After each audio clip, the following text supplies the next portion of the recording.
Bismillahir Rahmanir Rahim daawadayaal ku soo dhawaada qodobada ugu dooran warka warbaahinta codka gobolka Banaadir waxaana kamid ah madaxweynaha Jamhuuriyadda Federaalka Soomaaliya Mudane Maxamed Cabdullaahi Farmaajo fariin ku aadan xuska 14 Oktoobar u diray dhammaan ummadda Soomaaliyeed gudoomiyaha gobolka Banaadir ahna duqa magaalada Muqdisho Mudane Cumar Filish oo la hadlay boqolaal dadweynaha oo isugu soo baxay isgoyska 14 Oktoobar oo bogaadiyay inay isku duubmi muujiyaan kadib 2 sano oo laga joogo qaraxii ka dhacay isgoyska Soobe duqa magaalada Muqdisho dhagax dhigay suuqa degmada Xamarweyne qaybihiisa qudaarta iyo hilibka iyo gudoomiyaha gobolka Banaadir ahna duqa magaalada Muqdisho oo kulan la qaatay madaxa fulinta hay'adda qaramada midoobay u qaabilsan arrimaha socdaalka ee IOM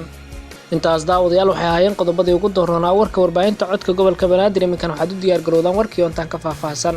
aynu ku bilownay madaxweynaha Jamhuuriyadda Federaalka Soomaaliya Mudane Maxamed Cabdullaahi Farmaajo ayaa soo diray fariin ku aadan xuska 14 Oktoobar madaxweynaha ayaa yiri 14 Oktoobar waa maalin xusuus muruga u leh dadka Soomaaliyeed waa maalin aan weynay boqolaal muwaadiniin ah oo u taagnaa dib u dhiska iyo horumarka dalkeena waa maalin ay argagixisadu si arxan darro ah u xasuuqeen boqolaal muwaadiniin oo ku howlanaa nolol maalmeedkooda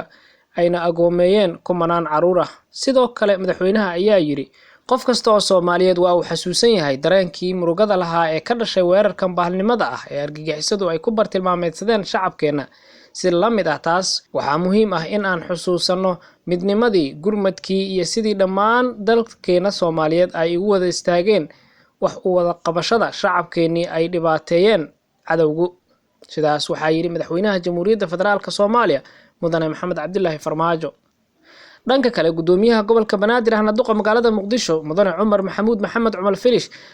oo la hadlay boqolaal dadweynaha oo isugu soo baxay isgoyska 14 Oktoobar ayaa ku bogaadiyay inay isku duubni muujiyaan maantay waa maalin qalbigeena xusuus murugo leh ee aan wanaagsanayn ku reebtay maalintaas inaynaan si fudud u ilaabin ayaa loola jeedaa maantay inaan isugu nimaado fagaaraha hadda aan taaganahay marka ugu horeysa waxaan rabaa inaan halkan idinkaga caddeeyo fariin aan idiin soo gudbiyo fariin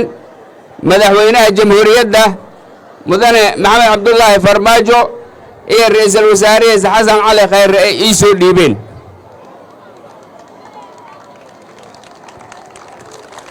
fariintaas madaxweynaha iyo ra'iisul wasaaruhu ay ii soo dhiibeen waxay tahay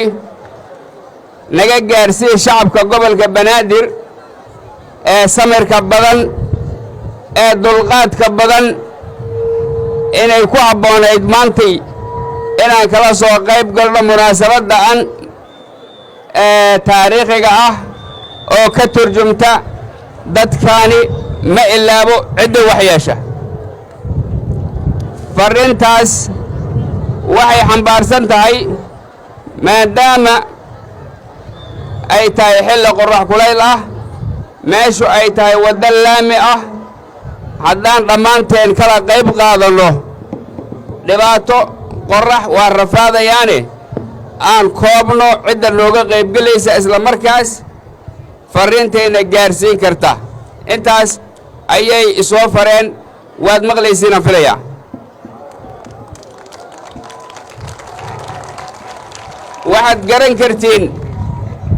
waxaad garan kartiin haddii mas'uuliyiin fara badan ay meesha yimaadaan hadalka la wareejiyo oo mas'uul bambar loo dhiibo in taagnaanshaha iyo qorraxda lagu dhibtoonayo si aan loogu dhibtoon ayagoo u dhimrinaya shacabkooda ayay yidhaahdeen wixii aan dhihi lahayn adigu noo dheh warkayga waad maqashinaan filaya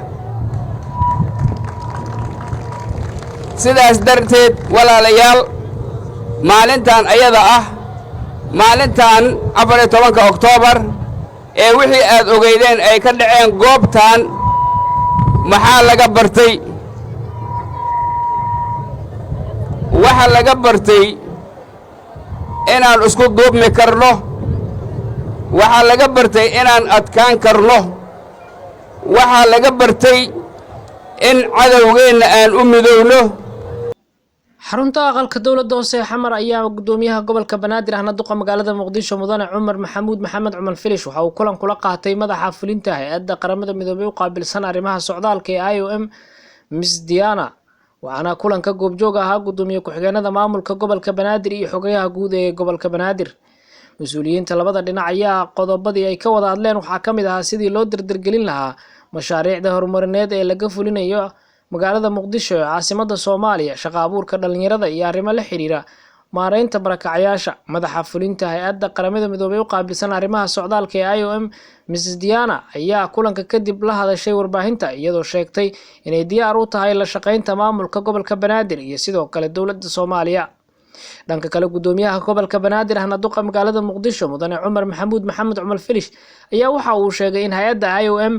ay iska kaashan doonaan qorshaha horumarinta degmooyinka gobolka banaadir. ugu dambeyntii gudoomiyaha gobolka banaadir ahna duqa magaalada muqdisho mudane cumar maxamuud maxamed cumar filish ayaa waxa uu dhagax dhigay suuqa weyn ee degmada xamarweyne, gaar ahaan qaybihiisa la dhisayo ee lagu iibiyo qudaarta iyo hilibka, kuwaasi oo muddo 30 sano ah aan helin wax dib u dhis ah sida ay sheegeen shacabka iyo maamulka degmada xamarweyne. dhagax dhiga ayaa waxaa goobjoog ahaa gudoomiye ku-xigeenada maamulka gobolka banaadir, xogayaha guud ee maamulka gobolka, waxaana duqa magaalada muqdisho uu kormeer ku sameeyay qeybaha mashruucan dhismaha laga fulin doono, isagoo mid u wareystay ganacsatada si uu u dhageysto caqabadaha haysta iyo si ay uga qayb qaadan karaan horumarka caasimadda iyo xasiloonida. gudoomiyaha gobolka banaadir ahna duqa magaalada muqdisho ayaa waxa uu tilmaamay in maamulkiisu ay ka go'an tahay fulinta mashaariic waxtar u leh bulshada ku nool magaalada muqdisho ee caasimadda Soomaaliya. guud ahaan daawadayaal warkii idinkaga imaanay warbaahinta codka gobolka banaadir xilligan waa naga intaa.